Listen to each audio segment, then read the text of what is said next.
Hi viewers and welcome to this edition of RobBLOG. You know when you walk down the street and you come upon someone who smokes or vapes and they have to blow it right in your face as you're walking by them. Don't you hate that?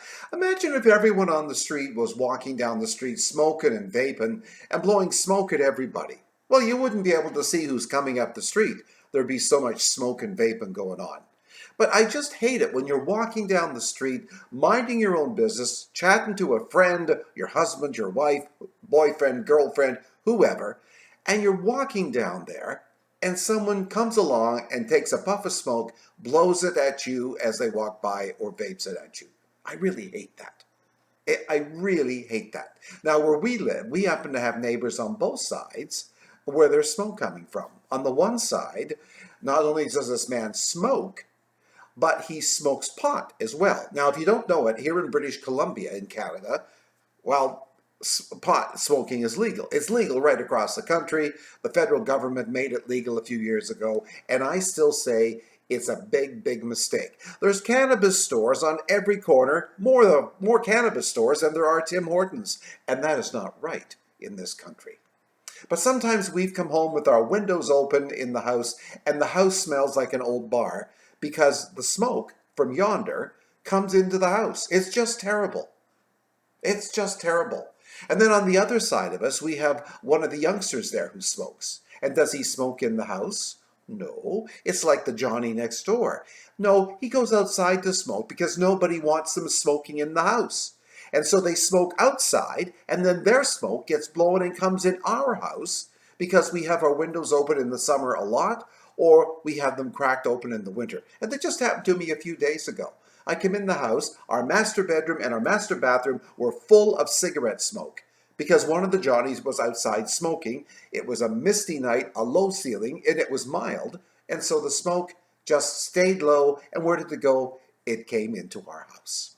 I just love that. Don't you love that? The secondhand smoke. You have a lovely clean house, and this is what you come home to. It smells like an old bar somewhere, right?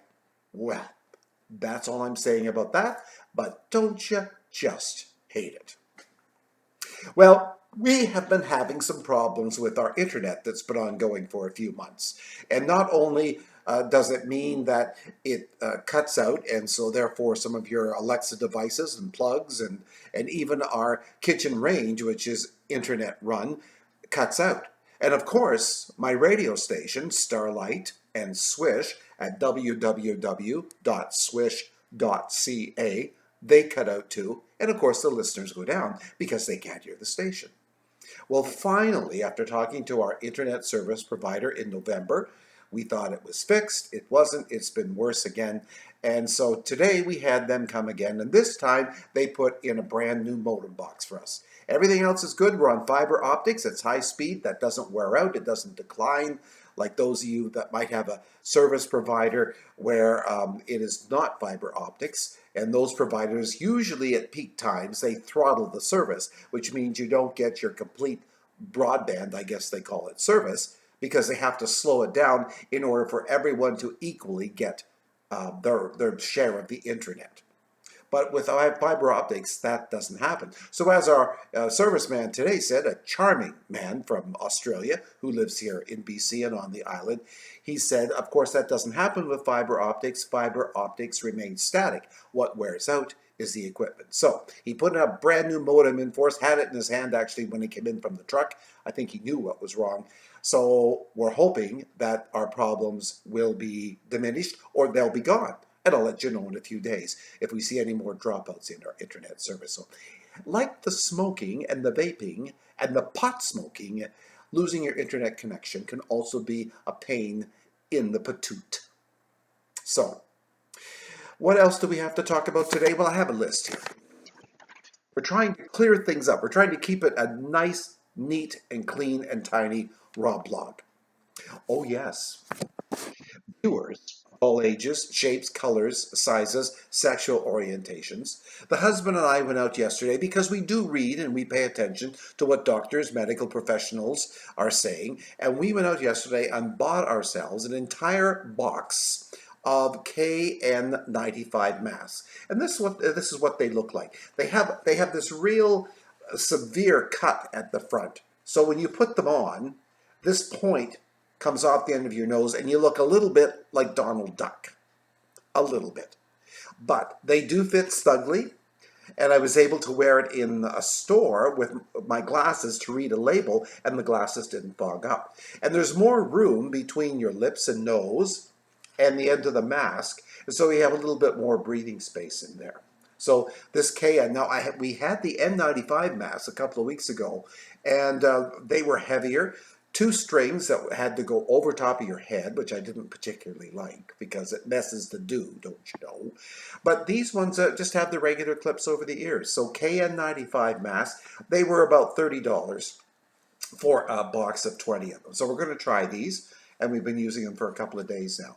And this is what the experts are saying is the best mask to have now for Omicron.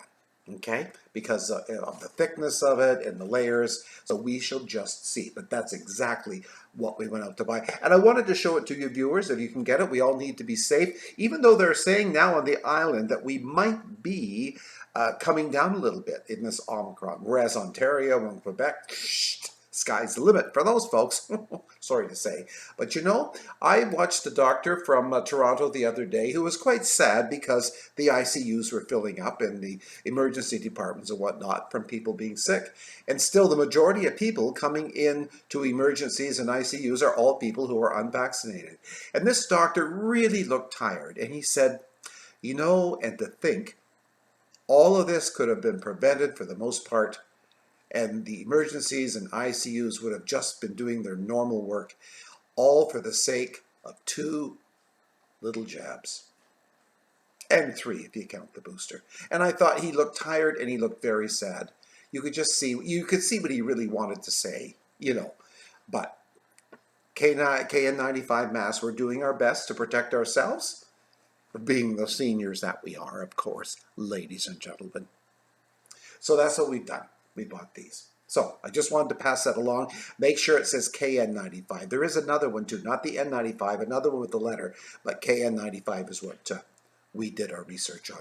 Oh, and something else in these January days that after having a week or two of all that snow and that cold weather, we're back to our normal temperatures, 8, 9 degrees, but we haven't seen hardly any sun yet. And it was very overcast today, although quite mild, that you could just be out in a little sweater like this or a little hoodie.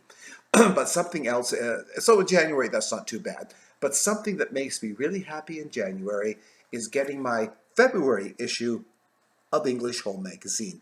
This is one of my favorite magazines. I've been getting it for years. I go through them cover to cover all the time, not just the holiday issues, the Christmas issues, which are so pretty, but I go through them year round because of all the lovely English style in here. Things like this. And you know, you've heard me say before that I love French style. I do. I love country French style, that rustic French style too. I just don't get a magazine that says that. Magazines are very expensive nowadays. A lot of magazines are $15 and $16, and they charge you more because they have hardly any or no advertising in them. But that's a lot of money, and if you buy that every month or every second month in the year, it starts to add up. So unless it's a magazine you're going to keep thumbing through and referring back to and enjoying looking at with a little cup of coffee and a bicky, well, then you got to make sure that you have the right one. And this is one I love. English Home. There used to be a magazine here in Canada years ago called Century Home. I could hardly wait for my Century Home to come. And I used to love it, but it quit publication a few years ago. I do like Canadian House and Home now and then. I like to purchase it, but it's so thick, and it has tons, page after page after page of advertising, which they need to have, you know, in order to keep the magazine going. But this is a lovely little magazine. It's about the same size all the time. Look at these lovely little English homes. Yeah. Well, when I win the 44 million, home in England, a home in France, maybe a home in Honolulu, and a home here on the island. You can't go wrong with 44 million, right? Well, viewers, I thank you so much for tuning in today and joining me on this RobBLOG, even though we call it RobBLOG. The B and the V, you see, are interchangeable here. We thank you so much. I hope you're having a great weekend. And remember, love and joy be all around. That's for you in 2022. Got to remember it's a tutu and not an hot hot. Viewers, have a great day. Thank you so much for tuning into my blog. And you can subscribe if you want. You see there's a little button down here somewhere. But I just appreciate the views. And thanks for joining me. And we'll see you here next time on RobBLOG. Bye.